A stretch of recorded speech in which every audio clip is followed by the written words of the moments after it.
양팔로 목을 감아 조르고 주먹을 휘둘렀습니다. 그대로 쓰러진 김창민 감독은 가게 앞 CCTV 사각지대로 질질 끌려가듯 사라집니다. 아버지가 폭행당하는 모습을 발달장애 아들이 지켜보고 있었습니다. 그러다 죽으니까 때리지 말라고 그런데도 계속 때렸죠. 그 아들이 뭐 불안한 증세가 있는지 계속 소변을 왔다 갔다 해서 소변만 보고 있더라고요. 처음 수사를 맡았던 경찰은 이전까지 단 한 차례도 압수수색을 하지 않았습니다. 앞서 경찰이 이 씨에 대한 첫 번째 구속영장을 신청하면서 주먹으로 3회 폭행했다고 썼던 것과 무관치 않습니다. 이후 검찰이 보완 수사를 요구했고 경찰은 그제서야 CCTV 영상과 참고인 진술 등을 통해 폭행 정도가 더 심각했던 정황을 확인했습니다. 그렇게 두 번째 구속영장에선 이 씨가 쓰러진 김 감독의 머리와 얼굴을 발로 10여 차례 짓밟거나 걷어찼다고 적었습니다. 하지만 법원에서 모두 기각되면서 경찰의 부실 수사 논란으로 이어지게 된 겁니다. 경찰은 우발적인 사건이라 압수수색이 필요하지 않다고 판단했던 것으로 전해졌습니다. 경찰의 수사가 부실하고 축소하고 은폐하고 지연하려는 것을 제 눈으로 목격하였습니다. JTBC 박호연입니다.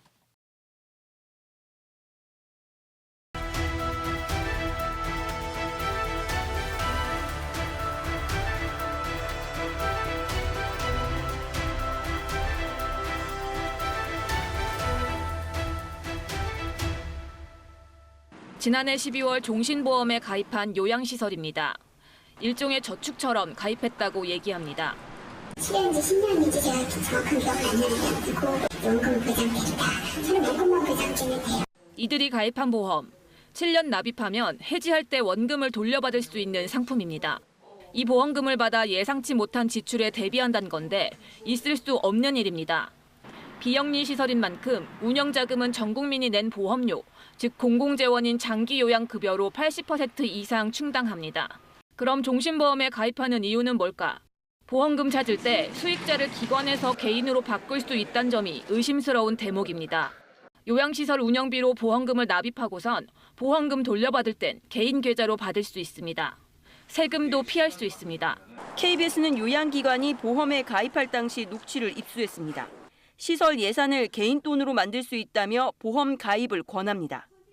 지출로 인정을 받으시면서 시간이 지남에 있어서 특별적인 자금을 호환시킬 수 있는 방법들로는 보험상품들 많이들 예상을 하셨다라는 거고요. 결국은 보험 들으라는 말씀. 수억 원의 보험금을 원장 개인 소유로 바꾼 사례가 있다고 소개합니다. 보험을 파는 사람도 가입하는 사람도 문제가 된다는 걸 압니다. 계약 한 건만 성공시켜도 이 업체 측은 가입자가 내는 월 보험료의 10배를 챙겨갑니다. 보험료 지출을 회계장부에서 지우는 요령을 시설에 알려준 뒤 소액의 수수료도 챙깁니다. 해당 업체는 KBS 취재진에 합법적으로 보험을 판매했다며 가입 결정은 요양기관에서 한 것이란 입장을 밝혔습니다. KBS 뉴스 이지은입니다.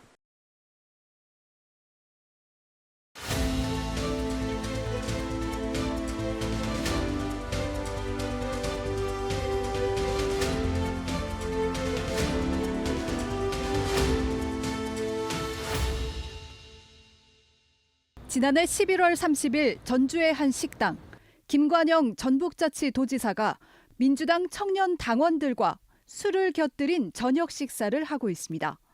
그런데 김 지사가 한 남성이 건넨 배낭에서 흰 봉투를 꺼내더니 5만 원권과 만 원권을 참석자들에게 건네기 시작합니다.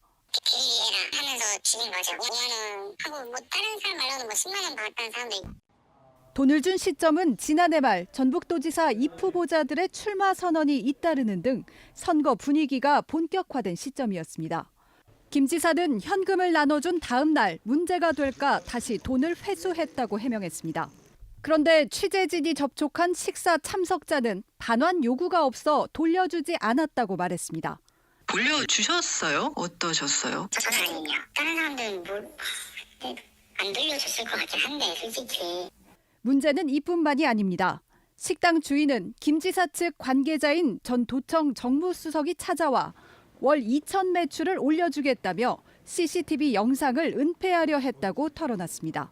밤사이 긴급 최고위원 회의를 소집한 더불어민주당은 김관영 전북지사를 전격 제명하기로 의결했습니다. 현금 제공 의혹과 관련해 윤리감찰에 착수한 지 채 하루도 안 돼 최고 수위의 징계를 내린 겁니다. 김관영 지사는 청년들에게 대리비를 준 것이었고 문제의식을 느껴 다음 날 바로 이를 회수했다고 밝혔지만 제명과 함께 전북지사 경선 후보 자격도 박탈됐습니다. MBC 뉴스 김하연입니다.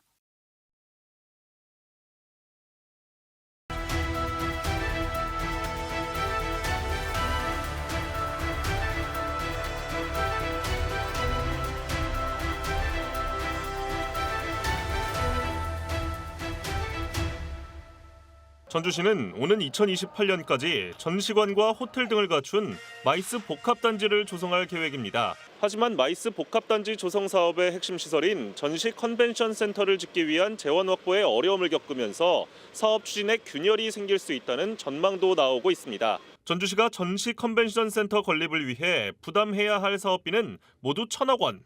그러나 지난해까지 투입한 예산은 지방채 100억 원 등 214억 원에 불과합니다. 올해도 어렵게 100억 원을 마련했지만 그래도 여전히 700억 원이 필요한 상황입니다. 전주시는 문제가 없다는 입장이지만 전주시 재정 상태를 감안할 때 앞으로 3년 동안 700억 원을 마련할 수 있을지 의문입니다. JTB 전주방송이 전주시가 2023년부터 추진한 지방채 발행 사업 49개를 분석했습니다. 전주시가 해당 사업을 추진하기 위해 올해 하반기 추경에서 편성해야 하는 예산만 1,505억 원. 앞으로 3년간 3,550억 원이 필요한 것으로 나타났습니다. 여기에 더해 전주시는 2033년까지 채무 비율을 22%에서 12.7%로 낮추기 위해 연평균 637억 원의 원금과 이자를 갚겠다는 계획. 이처럼 재정 부담이 더욱 커질 것으로 예상되지만 전주시는 낙관적인 전망을 이어가고 있습니다. 그러나 바닥을 드러내고 있는 잉여금과 결손이 발생한 교부세 등을 고려했을 때 이 같은 전망은 현실과 괴리가 있다는 지적입니다. 쓸 곳은 많고 곳간은 비어가고 있는 전주시. 사업 추진의 선택과 집중이 불가피해진 가운데 단순한 예산 조정을 넘어 과감한 지출 구조 개혁 등 재정 운용 전반에 대한 근본적인 손질이 요구됩니다. JTB 뉴스 김학준입니다.